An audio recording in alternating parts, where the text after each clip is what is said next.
സ്വർഗത്തിൽ നിന്നിറങ്ങി വന്ന ജീവന്റെ അപ്പമാണ്. എന്നെ ഭക്ഷിക്കുന്നവൻ എന്നേക്കും ജീവിക്കും. മനുഷ്യമക്കൾക്ക് നഷ്ടപ്പെട്ടു പോയ പറുദീസയെ സ്വന്തമാക്കുവാൻ, നിത്യജീവനെ നൽകുവാൻ സ്വർഗം വിട്ട് മന്നയായി ഇറങ്ങി വന്ന പൊന്നു തമ്പുരാനെ, ഈ പ്രഭാതത്തിൽ ഞങ്ങൾ അങ്ങയെ ആരാധിക്കുന്നു, ഞങ്ങൾ അങ്ങയെ സ്തുതിക്കുന്നു, ഞങ്ങൾ അങ്ങയെ മഹത്വപ്പെടുത്തുന്നു. ഈശോയെ, ഞങ്ങളെ മുഴുവനായിട്ടും അറിയുന്ന പൊന്നു തമ്പുരാനെ, നിന്റെ മുന്നിൽ ഇതാ ഞങ്ങളായിരിക്കുന്നു. അപ്പാ, ഞങ്ങളെ സ്വീകരിക്കണമേ. അപ്പൻ്റെ സ്വന്തം മക്കളാക്കി ഞങ്ങളെ മാറ്റണമേ എന്ന് ഞങ്ങൾ പ്രാർത്ഥിക്കുന്നു. ഈശോയെ, ഒരു യോഗ്യതയുമില്ല അപ്പാ കർത്താവേ, ഒരു യോഗ്യതയുമില്ല നിന്റെ മുന്നിൽ ഈ പ്രഭാതത്തിലായിരിക്കുവാൻ. നീ ഞങ്ങളെ തിരഞ്ഞെടുത്തതാണപ്പാ. ഈശോയെ, അവിടുത്തെ ശിഷ്യഗണത്തിൽ ഉൾപ്പെട്ടിരുന്ന യൂദാസ്കറിയാത്തോ നഷ്ടപ്പെടുത്തിപ്പോയ അപ്പോസ്തല സ്ഥാനവും ശുശ്രൂഷാ പദവിയും ആരെ ഏൽപ്പിക്കണമെന്ന് അവിടുത്തെ ശിഷ്യഗണം ആലോചിച്ചു.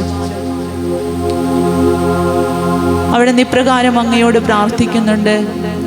കർത്താവേ, എല്ലാ മനുഷ്യരുടെയും ഹൃദയങ്ങളെ അവിടെ നിന്ന് അറിയുന്നു. കർത്താവേ, നീ ഞങ്ങളെ തിരഞ്ഞെടുത്തു അപ്പാ. ഈ പ്രഭാതത്തിൽ പൂർണ്ണമായി നമുക്ക് അപ്പൻ്റെ കരങ്ങളിലേക്ക് ഏൽപ്പിച്ച് ചോദിക്കാം. എൻ്റെ ഹൃദയത്തെയും നീ അറിയുന്നു. നിന്റെ മകളെന്ന പദവിക്ക്, നിന്റെ മകനെന്ന പദവിക്ക് എനിക്ക് യോഗ്യതയുണ്ടോ കർത്താവേ? എൻ്റെ ഹൃദയത്തെ ഞാൻ ഒന്ന് ശോധന ചെയ്താൽ അവിടെ എൻ്റെ അപ്പനിരിക്കുവാനുള്ള സ്ഥാനം ഞാൻ നൽകിയിട്ടുണ്ടോ? നിത്യവും പ്രഭാതബലിയിലേക്ക് കടന്നു വന്ന് നിന്നെ സ്വീകരിക്കുമ്പോൾ അപ്പാ, നിനക്ക് എൻ്റെ ഹൃദയത്തിൽ ഇടം ഞാൻ തന്നിട്ടുണ്ടോ?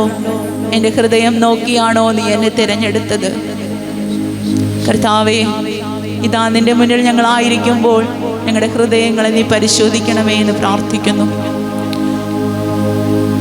മനുഷ്യൻ്റെ രൂപഭംഗി കണ്ടിട്ടല്ല, മനുഷ്യൻ്റെ സൗന്ദര്യമോ ആകാരവടിവോ കണ്ടിട്ടല്ല, അവൻ്റെ സമ്പത്തോ പ്രശസ്തിയോ മഹിമയോ പദവിയോ ഒന്നും കണ്ടിട്ടല്ല അവിടെ നിന്ന് നമ്മെ തിരഞ്ഞെടുത്തത്.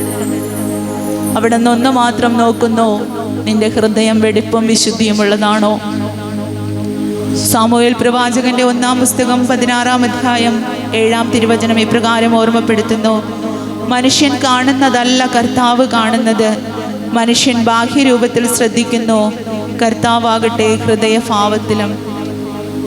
കർത്താവേ, എന്നെ ഏൽപ്പിച്ച ഉത്തരവാദിത്വത്തിൽ നിന്നെപ്പോലെ മുറിയപ്പെടുവാനും പങ്കുവയ്ക്കപ്പെടുവാനും തയ്യാറുള്ള ഒരു ഹൃദയം എനിക്കുണ്ടോ?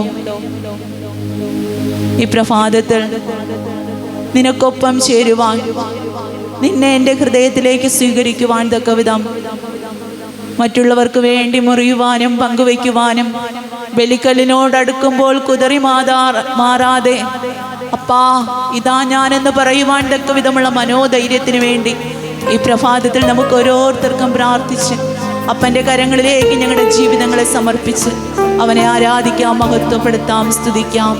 Hallelujah, hallelujah, hallelujah, hallelujah, hallelujah, hallelujah.